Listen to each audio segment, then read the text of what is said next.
Million enslaved black men, women, and children became free officially in the United States. These newly freed black men and women could own their plantations, farm their land, or engage in trade as skilled artisans and other means of revenue generation in the country. So let's first find out if the blacks who had recently been freed could be worth $1.3 billion.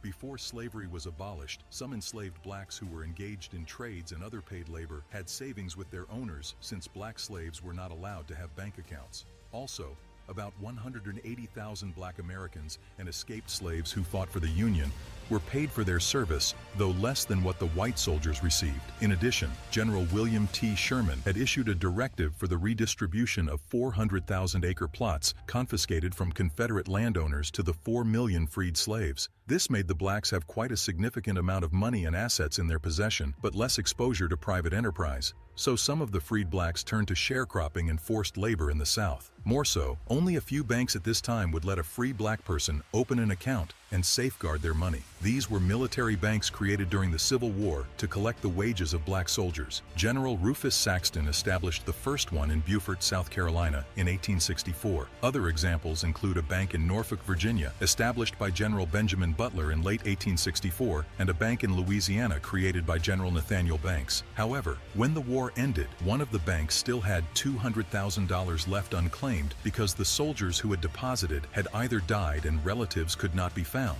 or they had been transferred to other posts or mustered out of service and had not realized they could withdraw the funds. The banking system and its operations were still new to the freed slaves at this time. It became necessary for the blacks to have a safe and legal means of saving their cash and other monetary assets since they were free citizens. John Alvord, a white abolitionist preacher from New York, diplomatically lobbied Congress during the Reconstruction era to establish a bank for the gallant soldiers and the millions of former slaves to save their money and access other financial transactions and benefits available. By March 1865, President Abraham Lincoln signed into law an act that established Freedmen's Saving and Trust Company, also known as Freedmen's Bank. It became the first bank with free access to the blacks in the United States. In the bank's first year, 2 of the branches established were created through the transfer of existing local military savings institutions. Many other branch locations were chosen specifically based on the local black soldier population. Bank officials made efforts to build the bank's legitimacy and deposits, raising part of the black soldiers' wages. For example, many cashiers at branches also worked as military dispersing officers. At this time, account holders had between $5 and $50. From 1865 to the early 1870s, the banks had expanded across 17 states and Washington, D.C., with 37 branches holding funds or savings from over 72,000 black depositors. This was achieved through persistent outreach to churches, schools, and other gatherings of the blacks to encourage them on savings and account openings. 15,000 copies of newspapers were also shared across all branches to enhance the advertisement. Each account holder was issued a passbook that recorded deposits and withdrawals. Shockingly, the depositor signature books of the surviving Freedmen's Bank records are virtually mini biographies of the people who applied for a savings account. This book contains information about the applicant's former slave owner, the person's spouse, and children, while the personal details, line skills, personal injuries, etc., were available separately. No doubt, this document can be a perfect research material for blacks to search for their slave ancestors. Meanwhile, the 72,000 black depositors were less than 5% of the over million black population in the United States. Notwithstanding, this unprecedented achievement of Freedmen's Bank was largely driven by the money collected from black soldiers and the freed blacks. The bank at this time had received $3.7 million in deposits from black account holders who believed that the government bank had their backs. Unfortunately, Freedmen's Bank didn't. Do you know why? Freedmen's Bureau and Freedmen Bank were separate institutions. They were portrayed as being the same to solicit more deposits into the bank. In the real sense, the Freedmen's Bureau was a government-owned institution, while the Freedmen's Bank was a private institution and not protected by the government. The bank's existence had been granted by Congress, but the depositors' funds were not insured by Congress. But this detail was unknown to the blacks when the bank officers embarked on marketing and sensitization to encourage them to deposit their money. By implication, this hidden fact made the depositors' investment not completely safe. It was also unknown to the blacks that the management of the bank was under the control of whites who were businessmen and politicians. Although the intention was a good one, and the bank recorded tremendous gains being the first bank in the South to help the freed people of color. Through this bank, the literacy rate increased, and blacks were exposed to investment and other meaningful job opportunities. However, in less than a decade, Freedmen's Bank collapsed due to fraudulent activities of the financial experts who were hired to oversee the banking operations. Worst of all, the bank management and the experts approached Congress to grant an order for the bank to issue a loan to individuals or companies with collateral worth double the loan. This was granted, but the bank violated the order. The trustees now began to invest in real estate projects, railroads, and gambling, which were new inventions. They granted risky loans to friends, some with no collateral. Some of the trustees were in charge of other banks as well, and when they made bad loans at those banks, they transferred the bad loans to Freedmen's Bank. For instance, Henry D. Cook, the brother to Jay Cook, the founder of Jay Cook & Company, got a loan of $500,000, on which the Cook brothers paid a 5% interest instead of 6%. Seneca Sandstone Company also secured a loan of $50,000 without due procedures. The corrupt bankers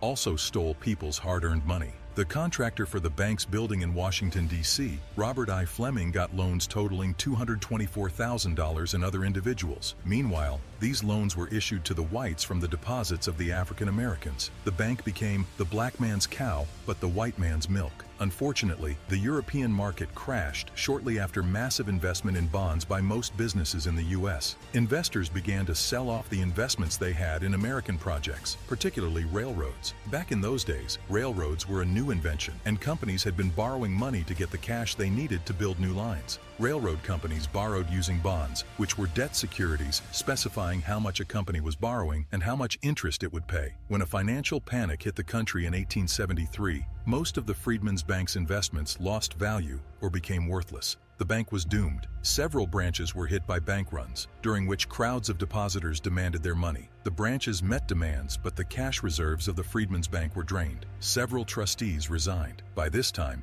Jay Cook & Company had already collapsed. The trustees asked Frederick Douglass to replace the bank president, but 6 after he realized the mess and scandals couldn't be resolved. He advised the bank to be closed, and by June 1874, the Freedmen's Bank was closed. The bank had a total of 483,082 account holders, roughly 12% of the black population in the American South. Shortly after, 3 commissioners were appointed to wind down the bank. They found that the value of assets was lower than registered in the bank books. Liquid assets, cash, and government securities amounted to less than 2% of the bank's total liabilities. By this time, the bank owed 61,144 depositors $2,993,790, but had $32,089 in cash. The rest was in personal and real estate loans that could only be realized after a long delay. Eventually, only a few of the depositors were paid. The rest amount in the billions were stolen and invested in dead bonds. Most individuals lost every penny they had saved. No doubt the collapse of the Freedmen's Bank and the loss of savings have contributed to an intergenerational mistrust of banks and a tremendous blow to the black communities. Despite the collapse of the Freedmen's Bank and the shock experienced by the ex-slaves, they took pride in the bank's initial existence and achievement, as it demonstrated that ex-slaves could not make it on their own. While it may be challenging to directly attribute a monetary value of $1.3 billion to this ongoing theft, the cumulative impact cannot be disregarded. Thanks for being a part of this journey. Don't forget to like, subscribe to this channel, and share your opinion. Madam President. Senator from Kentucky. Open the champagne, pop the cork. The Senate Democrat leader and the Republican leader are on their way to Kiev. They've got $60 billion they're bringing. I don't know if it'll be cash in pallets, but they're taking your money to Kiev. Now, they didn't have much time, really no time and no money to do anything about our border. We're being invaded. A literal invasion's coming across our border. 800,000 people came illegally in the last month, and all they had time to do in the Senate was get the money, get the cash pallets, load the planes, get the champagne ready, and fly to Kiev. On Friday, they will take the $60 billion to Kiev, crack the champagne, and meanwhile, each day, between 5,000 to 10,000 people come across the border illegally. Now, they put up a sham bill, and they said, you should have taken the sham bill. You should have taken the ruse. We gave you a border bill. But the border bill would allow 5,000 people a day to come across, and then they would declare an emergency. Guess what? The emergency's already here. 700,000 people in 2 months is an emergency. Nearly 800,000 people in 2 months is an emergency. But they gave lie to the roost when they tweeted out their great bullet points on how great this deal was going to be. They tweeted out, "The border never closed."